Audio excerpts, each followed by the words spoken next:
Es considerada la enfermedad hepática más común hoy en día, alcanzando niveles pandémicos, puesto que existe en la gran mayoría de los países occidentalizados. Gran parte del peligro de este padecimiento es su sigilo. Muchas veces no es fácil identificar los síntomas o los signos de esta enfermedad. Asimismo, esta enfermedad hepática está asociada a obesidad y otras enfermedades crónico-degenerativas como resistencia a la insulina, diabetes, diversos tipos de cáncer, incluso demencias como Alzheimer. Todas estas enfermedades coinciden en que encabezan las listas de morbilidad y de mortalidad, no solo a nivel nacional, aquí en México, sino a nivel mundial según datos de la OMS. Estadísticas que se mantienen desde hace ya décadas. Pero ¿cuál es la causa de esta enfermedad hepática que alcanza niveles pandémicos? ¿Y qué podemos hacer para revertirlo o mejor aún, para prevenirlo? Es el hígado graso, motivo de nuestro séptimo tema de salud digestiva. Al hablar de que el cuerpo es un todo y no funciona de manera independiente un órgano de otro, cada uno de los órganos y sistemas que forman a este cuerpo es imprescindible y tiene su razón de ser. Pero es cierto también que podríamos vivir sin ciertos órganos y el cuerpo encontraría su equilibrio o su balance. Por ejemplo, hay gente que pierde o dona un riñón, la pérdida de un ojo, la pérdida de alguna extremidad. Pudiera ser doloroso e incluso traumático, pero no pondría precisamente en riesgo la vida. No es así con el caso del hígado. Una persona no subsistiría ni siquiera una hora sin este órgano vital. Es tan importante que algunas culturas antiguas lo consideraban tanto o más importante que el mismo corazón. Pero ¿cuáles son las funciones que lleva a cabo el hígado? Bueno, podríamos hablar de funciones hepáticas y hacer una lista que incluya cientos y cientos de funciones, entre las cuales destacan, por supuesto, la digestión al segregar bilis y enzimas hepáticas, tal como ya te hablé en el video de enzimas que puedes volver a consultar. Asimismo, tiene una función imprescindible en el metabolismo. Las células hepáticas, llamadas hepatocitos, tienen un organelo llamado mitocondria, que es donde se lleva a cabo la producción de energía con la molécula del ATP, adenosín trifosfato, de manera que si el hígado no estuviera presente, esta función no se llevaría a cabo. Y por consecuencia, el cuerpo carecería de energía, y la energía es lo que mueve al cuerpo, es decir, la vida. Es en el hígado donde se metabolizan los nutrimentos, se producen ácidos grasos como el colesterol. Sí, el hígado produce colesterol y no es precisamente algo malo. La transformación de una molécula en otra, es decir, un aminoácido puede terminar siendo transformado en una molécula de glucosa o en una molécula de glucógeno, que es la forma en cómo el cuerpo almacena glucosa. Asimismo, el hígado está considerado como una glándula, ya que tiene una interacción con el sistema endocrino, es decir, a nivel hormonal. De manera que cuando el hígado no está presente, no es posible la vida. Asimismo, cuando el hígado está dañado, es decir, hay enfermedad hepática, se pone en riesgo la salud y el bienestar. Ahora, ¿qué hay del hígado graso o propiamente dicho esteatosis hepática? Podríamos hablar de al menos tres tipos de esteatosis hepática o de hígado graso. Una tiene como origen el consumo de alcohol, esteatosis hepática alcohólica. El consumo crónico de alcohol termina impactando la función hepática debido a que el alcohol se metaboliza en el hígado. Asimismo, podríamos hablar del hígado graso medicamentoso.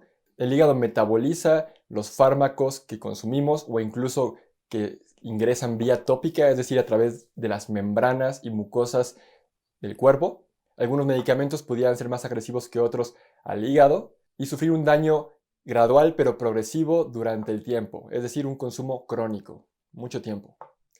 Y asimismo hablamos de hígado graso o esteatosis hepática no alcohólica, cuyo origen es alimentario. Ya te mencionaba hace un momento que en el hígado se producen grasas como el colesterol, grasas saturadas como el ácido esteárico o el ácido palmítico. Independientemente de que se consuman o no en la dieta, el hígado produce grasas y eso está bien, porque el cuerpo necesita grasas. El colesterol es precursor de otras estructuras como las hormonas, como la testosterona, por ejemplo, de manera que si el colesterol no está presente en el cuerpo, va a existir un desequilibrio hormonal. El problema es cuando el hígado produce demasiadas grasas al punto de que empiezan a almacenarse en el tejido intrahepático, es decir, dentro del hígado. Aquí también conviene mencionar que existe la grasa visceral, que hasta un cierto porcentaje es normal. La grasa que recubre los órganos viscerales, tal es el caso del hígado, tiene una función térmica, una función energética y de protección a los órganos internos. El problema es cuando esta producción de grasa visceral compromete la función de los órganos, tal es el caso del hígado graso. El hígado graso ya es un tejido inflamado. Antes de haber entrado en una condición de tejido graso, sufrió inflamación. Y el problema, como toda enfermedad crónico-degenerativa, es justamente eso, que degenera con el tiempo. Pudiera haber mayor inflamación hasta producir cirrosis, y un hígado cirrótico ya tiene tejido dañado. Es decir, que ciertas partes del hígado ya no están funcionando o han disminuido en una buena medida su funcionamiento. De manera que podríamos decir que el hígado graso es una antesala a la falla hepática. Asimismo, como ya te comentaba, que está asociado a problemas crónicos, se ha demostrado que el hígado graso es la principal causa de resistencia a la insulina. Pero ahora, ¿cuál es la causa de que ocurra esta producción y almacenamiento excesivo de grasa en el tejido hepático? Bueno, aquí podríamos hablar de una vía metabólica que se conoce como lipogénesis de novo, es decir, formación de grasa nueva.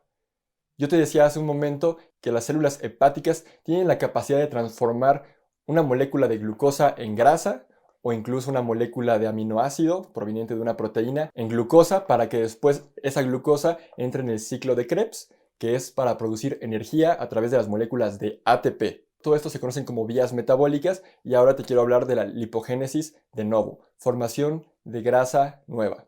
Contrario a lo que la lógica y lo que hemos aprendido tradicionalmente, la lipogénesis no depende del consumo de grasa, es decir, no es la grasa dietética la que consumes a través de los alimentos la que determina si produces o no produces grasa en el hígado. El hígado va a producir colesterol, va a producir grasa saturada.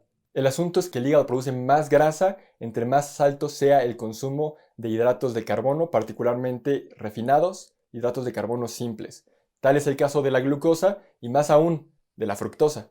La glucosa y la fructosa son dos moléculas muy similares, aunque se conocen como isómeros, de manera que aquí nos damos cuenta que cada molécula es un código en sí mismo. Un código que le dice al cuerpo cómo debe ser metabolizado, porque en el caso de la glucosa y la fructosa, aunque ambos son hidratos de carbono simples, son disacáridos, se metabolizan completamente distinto. La glucosa puede ser metabolizada en el hígado, así como también puede ser utilizado por las células musculares para producción de energía, pero el caso de la fructosa es distinto. Únicamente puede ser metabolizada en el hígado. Cuando este consumo de fructosa es demasiado alto, deja de ser un sustrato para producción de energía y entonces pasa a una vía metabólica para ser almacenado como energía para el futuro. El almacenamiento de grasas es energía para el futuro. El problema está en que el consumo de fructosa de manera cotidiana y abundante hace que el hígado esté produciendo grasa continuamente y esta grasa primeramente empieza a acumularse en el hígado. Toda esa acumulación visceral, es decir, a nivel abdominal de grasa, tuvo como fase previa acumulación de grasa en el hígado, de manera que es altamente probable que las personas que tienen un alto porcentaje de grasa visceral también tengan hígado graso.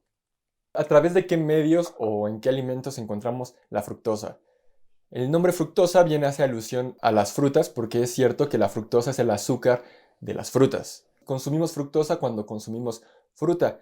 La característica de las frutas es que vienen acompañadas de otros nutrientes muy provechosos para el cuerpo, como vitaminas, algunos minerales, fibra, agua, de manera que la fructosa que tú consumes en la fruta se digiere y metaboliza distinto a la fructosa que consumes en alimentos industrializados y procesados. Seguramente has escuchado del jarabe de maíz de alta fructosa, el cual resulta bastante confuso para mucha gente, puesto que al leer maíz y fructosa uno podría pensar que es saludable porque tiene su origen en el maíz y habla de fructosa, suena a fruta. Pero la realidad es que este jarabe de maíz de alta fructosa es un producto que deriva de un proceso del almidón de maíz y lo que ocurre es que se produce una sustancia que, como su nombre dice, es alta en fructosa y de hecho altísima, puesto que más del 50% de la composición del jarabe es fructosa. Ya veíamos que el hígado tiene capacidad para metabolizar cierta cantidad de fructosa y el jarabe de maíz de alta fructosa pudiera superar la capacidad del hígado para metabolizar esa fructosa. ¿Dónde encontramos el jarabe de maíz de alta fructosa? Porque nadie lo consume directamente.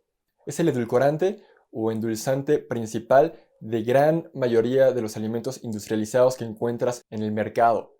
Refrescos, jugos o néctares de fruta llamados naturales que vienen endulzados, yogurt industrializado, salsa de tomate o catsup, jaleas, mermeladas, pastas, barras energéticas, bollería en general, galletería, pasteles, repostería, los cereales del desayuno o cereales de caja, aderezos para ensalada y una larga lista se le podría sumar. Uno podría darse cuenta en la etiqueta, en la parte de ingredientes, leyendo ingrediente por ingrediente, podrías encontrar todos los componentes del alimento y en muchos de los que te mencioné encontrarías jarabe de maíz de alta fructosa, otra sustancia que se utiliza como sustituto del azúcar e incluso se le ha recomendado a los diabéticos es el jarabe de agave, cuya composición es mayormente fructosa, por lo que no es recomendable para un diabético, tampoco es recomendable para una persona que pretende perder peso y tampoco lo es para una persona que tiene hígado graso. Asimismo, la miel, aunque sea miel auténtica, está formada en una buena medida por fructosa.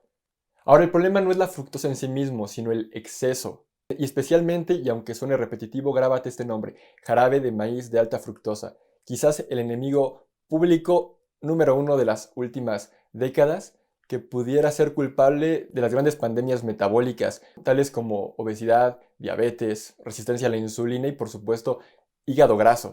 Por supuesto que para tener un diagnóstico médico de hígado graso no basta con que veas este video, sino que tendrías que acudir a una revisión médica en la cual tu médico te haría una inspección minuciosa, evaluaría ciertos signos, ciertos síntomas, evaluaría tu bioquímica a través de análisis de laboratorio y asimismo confirmaría con un ultrasonido de hígado. Ahora, a nivel de alimentación y estilo de vida, ¿qué pudiera hacer una persona para revertir el hígado graso? Porque esa es la buena noticia. El hígado graso es 100% reversible y por supuesto que si es reversible también es prevenible. Siempre es conveniente prevenir antes que revertir. Si quieres prevenir, modera el consumo de alimentos que contienen fructosa, pero si quieres revertir, elimina el consumo de alimentos que tienen fructosa, especialmente el jarabe de maíz de alta fructosa.